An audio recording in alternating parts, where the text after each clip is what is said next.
Like subscribe. Good morning, सत श्री अकाल, राधे राधे।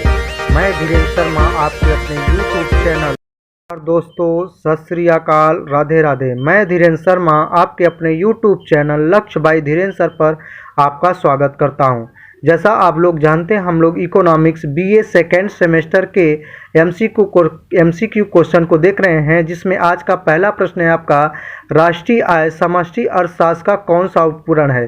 तो यह मुख्य उपकरण माना जाता है, अर्थात इसका विकल्प नंबर पहला सही होगा।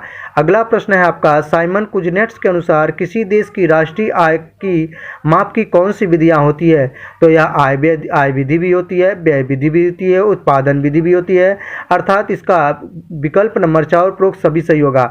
आपसे यह भी प्रश्न पूछा जा सकता है कि आय विधि, व्यय विधि एवं उत्पादन विधि किसी देश की राष्ट्रीय आय के माप के लिए किस अर्थशास्त्री ने यह बात बताई है? तो साइमन कुजनेट्स ने। अगला प्रश्न है आपका, राष्ट्रीय आय माप की उत्पादन तथा आय विधियों पर आधारित मिश्रित विधि के अलावा आय माप की अन्य कौन सी विधि होती है? तो यह हरित लेखांकन विधि भी होती है, मिश्रित लेखांकन विधि भी होती है, सामाजिक लेखा या लेखांकन विधि भी होती है, अर्थात इसका विकल्प नंबर 4 सही होगा। अगला प्रश्न है आपका, प्रोफेसर किन्स के आय निर्धारण सिद्धांत के अनुसार निवेश बढ़ने से क्या होगा? तो 1936 ईस्वी में प्रोफेसर किन्स ने a general theory of employment interest and money में बताया है कि किसी देश के आय निर्धारण के अनुसार जब निवेश बढ़ता है, निवेश बढ़ने से तो आय भी बढ़ती है, क्योंकि जब व्यक्ति आय प्राप्त करता है तो वह बचत करता है और उपभोग करता है, और जो पैसे बचत करते हैं तो वह कुछ भाग उसका निवेश में कन्वर्ट हो जाता है, और जब निवेश बढ़ता है तो वह धीरे धीरे पूंजी उत्पादकता को बढ़ाता है, जिससे रोजगार में वृद्धि होती है। तो इसका विकल्प नंबर पहला सही होगा। अगला प्रश्न है आपका, राष्ट्रीय आय के समता स्तर का सूचक क्या होता है? तो यह सेविंग प्लस इन्वेस्टमेंट अर्थात बचत बराबर विनियोग भी होता है। कंजम्पशन प्लस इन्वेस्टमेंट बराबर कंजम्पशन प्लस सेविंग अर्थात आपका उपभोग प्लस विनियोग बराबर के आपका उपभोग प्लस बचत के होता है, और जब उपभोग प्लस निवेश रेखा 45 अंश को काटे तब भी होता है, अर्थात इसका विकल्प नंबर 4 सही होगा। अगला छठा प्रश्न है आपका, यदि मुक्त कर लगाया जाए तो राष्ट्रीय आय के सम स्तर में कमी कर राशि से क्या होगी? तो यह अधिक हो जाएगी, इसका विकल्प नंबर छठे का 3 सही होगा। अगला प्रश्न 7वां है आपका, आय निर्धारण सिद्धांत में 45 अंश पर झुकी रेखा किसको प्रदर्शित करती है? तो मुद्रा के रूप में कुल आय को भी प्रदर्शित करती है, वस्तुओं एवं सेवाओं की कुल पूर्ति को भी प्रदर्शित करती है, अर्थात इसका विकल्प नंबर 3 उपरोक्त दोनों सही होगा। अगला प्रश्न है आपका, कुल मांग या समग्र मांग अर्थात एग्रीगेट डिमांड से क्या तात्पर्य होता है? तो यह consumption demand plus investment demand अर्थात उपभोग मांग प्लस निवेश मांग को सूचित करता है, अर्थात इसका 8वें का विकल्प नंबर पहला सही है। 9वां प्रश्न है आपका, त्वरण गुणांक प्रेरित निवेश और उपभोग व्यय में प्रारंभिक परिवर्तन के बीच अनुपात है। यह कथन किस अर्थशास्त्री का है? तो यह प्रसिद्ध कथन प्रोफेसर कुरिहारा का है कि त्वरण गुणांक प्रेरित निवेश और उपभोग व्यय में प्रारंभिक परिवर्तन के बीच अनुपात पाया जाता है। अगला 10वां प्रश्न है आपका, जब उत्पादन में वृद्धि हो तो शुद्ध निवेश में क्या परिवर्तन होगा? जब उत्पादन बढ़ता है तो शुद्ध निवेश में भी वृद्धि होगा, क्योंकि उत्पादन आय को बढ़ाता है और आय व्यय या खर्च को, और जो पैसे खर्च नहीं हो पाते वे निवेश को बढ़ाते हैं, और यह दोनों मिलकर पुनः उत्पादन को बढ़ाते हैं, तो इसका विकल्प नंबर 3 सही होगा।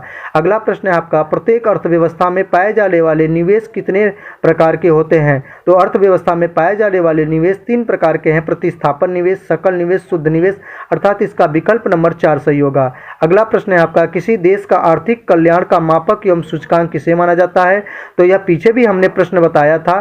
तो किसी देश का आर्थिक कल्याण एवं सूचकांक जो माना जाता है वो राष्ट्रीय आय को माना जाता है, जैसा प्रोफेसर पीगू ने भी बताया है। अगला प्रश्न है आपका, फ्रांसीसी अर्थशास्त्री प्रोफेसर जे.बी.से का कथन है। तो प्रसिद्ध अर्थशास्त्री जे.बी.से ने अपना जो सिद्धांत दिया था, उन्होंने कहा था सप्लाई क्रिएट्स ऑनेस्ट डिमांड अर्थात पूर्ति अपनी मांग स्वयं सृजित कर लेती है। तो यहाँ से यह भी प्रश्न आपसे पूछा जा सकता है कि प्रोफेसर जे.बी.से फ्रांस कहाँ के रहने वाले थे? तो ये फ्रांस के रहने वाले थे, और यह इनका जो सिद्धांत है वह क्लासिकल थ्योरी पर आधारित है, और इन्होंने माना था कि अर्थव्यवस्था में कभी अति उत्पादन नहीं होता, और अति उत्पादन होता है तो यह क्षणिककालीन होता है, और यह स्वतः ही इसका समायोजन हो जाता है।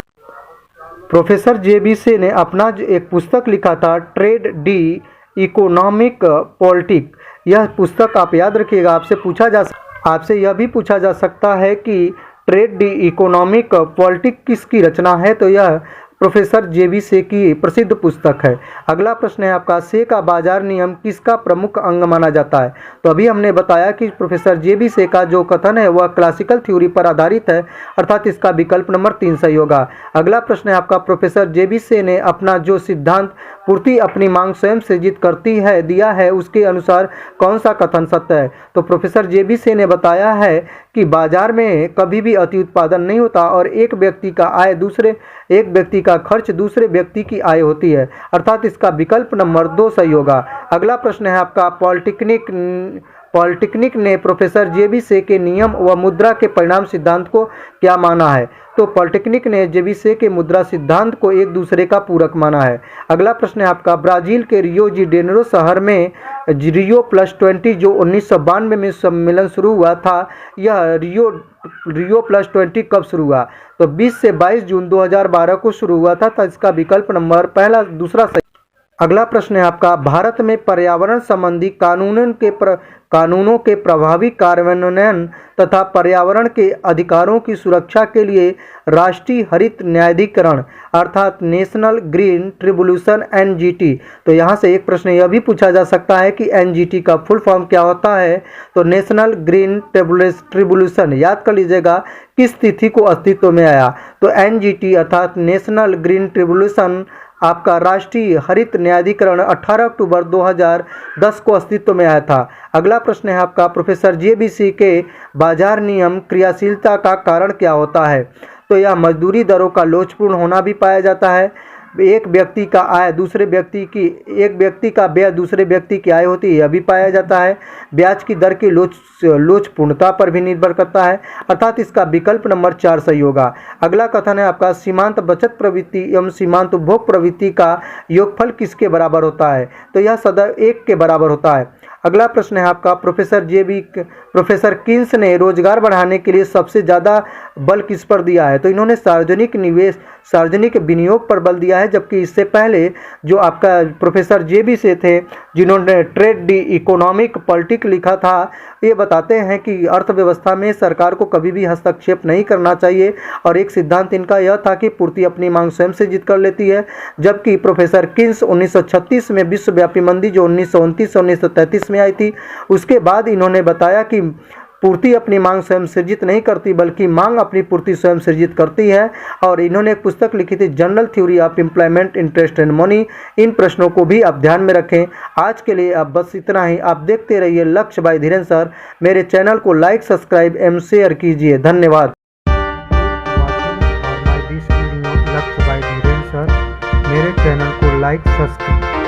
गुड मॉर्निंग, सत श्री अकाल, राधे राधे। मैं धीरेन्द्र शर्मा आपके अपने YouTube चैनल